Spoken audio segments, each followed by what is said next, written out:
The first lesson for this, the first Sunday of Advent, is a prophecy from the book of Isaiah. This text is an indictment of the sinfulness of the people. And the verses that follow, the ones that are appointed for this Sunday, pick up that theme of judgment. However, our text is a triumphant vision of a distant future, where the temple in Jerusalem would be the focal point for universal peace, knowledge, and righteousness. From the book of Isaiah, chapter 2, beginning at verse 1. The word that Isaiah, son of Amos, saw concerning Judah and Jerusalem. In the days to come, the mountain of the Lord's house shall be established as the highest of the mountains, and shall be raised above the hills. All the nations shall stream to it. Many peoples shall come and say, "Come, let us go up to the mountain of the Lord, to the house of the God of Jacob, that he may teach us his ways, and that we may walk in his paths. For out of Zion shall go forth instruction, and the word of the Lord from Jerusalem. He shall judge between the nations, and shall arbitrate for many peoples. They shall beat their swords into plowshares, and their spears into pruning hooks. Nation shall not lift up sword against nation, neither shall they learn war any more. O house of Jacob, come, let us walk in the light of the Lord." Here ends the first lesson. Our psalm for this morning, number 122, is a song that expresses a note of joy at the prospect of worshiping God at the temple. I was glad when they said to me, "Let us go to the house of the Lord," is verse 1. This verse would function well for us as a call to worship. Psalm 122 is also a prayer that Jerusalem would live up to her name and truly be a city of peace. We'll read the psalm in unison, page 279 in the front of the hymnals. Psalm 122. I was glad when they said to me, "Let us go to the house of the Lord."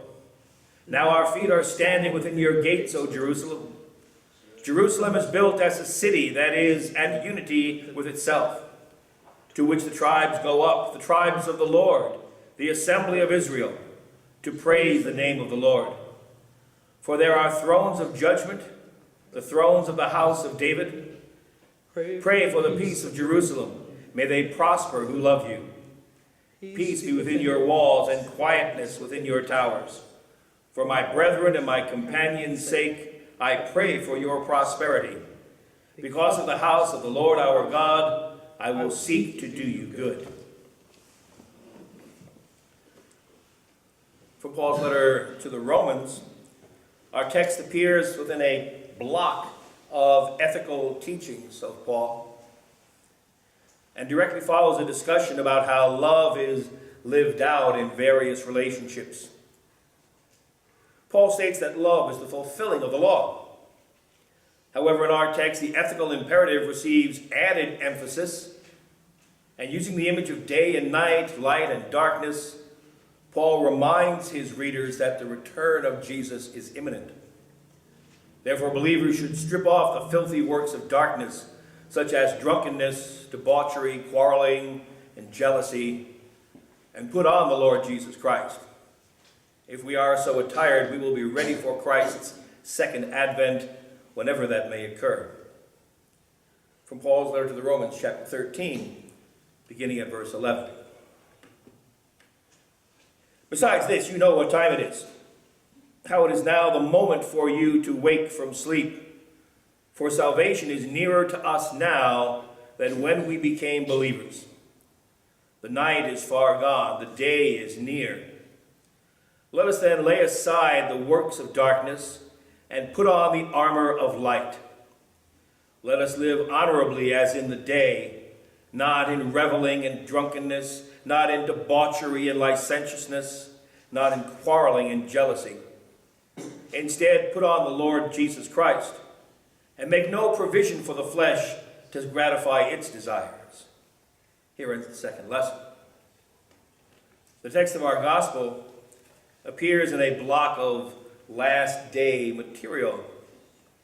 And throughout this cycle A of the Lutheran Church lessons, we'll be hearing predominantly from Matthew's Gospel this year. And I'll have some background material for you in the weeks to come. This Gospel is straightforward.